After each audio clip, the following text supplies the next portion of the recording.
Though Ingo Swan's moon experiment was over, Mr. Axelrod and the secret organization wasn't quite finished with him.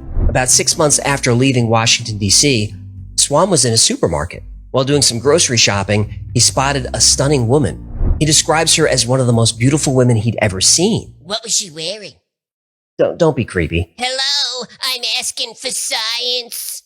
Well, Swan says she was barely wearing anything at all. Short shorts, bikini top, and the tallest high heels he'd ever seen. Heels tall, bikini small. She said she liked the ocean. Excuse me? LL Cool J, I'm going back to Cali. I don't think so. Nice. Anyway, Swan was obviously very taken with this woman because the chapter in his book, It's Barely Safe for Work. He says when he saw her, he felt a wave of electricity going through him and felt tingling all over his body. Suddenly, he felt the hair on the back of his neck stand up, and in that moment, he had the distinct feeling that she was an extraterrestrial. Now, Swan was very aware of how ridiculous this sounded, and he was about to chalk it up to him simply being smitten at the sight of her. But then he turned around and saw the twins from the moon experiment. So he panics and runs out of the store. But later that evening, he receives a phone call, and he's told to fly to New York immediately and be in Grand Central Station the next morning and wait for contact. Of course, he goes. When he gets to Grand Central, he sees one of the twins standing near a payphone. He gestures at Swan to come over. The phone rings. It's Mr. Axelrod.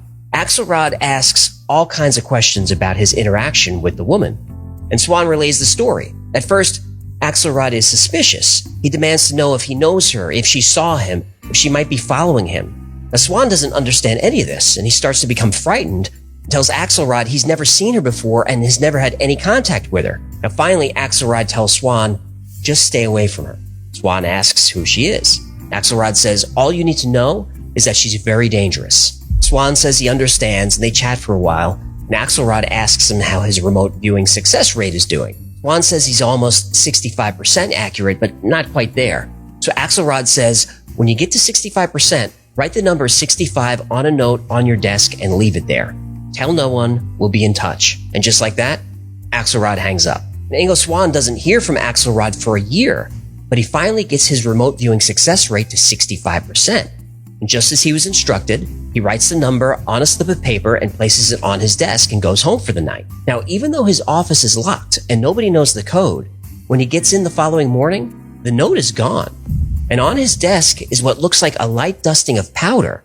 And in the powder, someone scribbled 2 words, expect contact. A few days after Ingo Swan was told to expect contact, he was heading to the university cafeteria when Mr. Axelrod appeared. Axelrod walked right up to Ingo Swan, shook his hand, and asked if he could get away for 3 or 4 days. Swan said sure, and asked where they were going. Axelrod smiled at him and asked, have you ever seen a UFO? Holy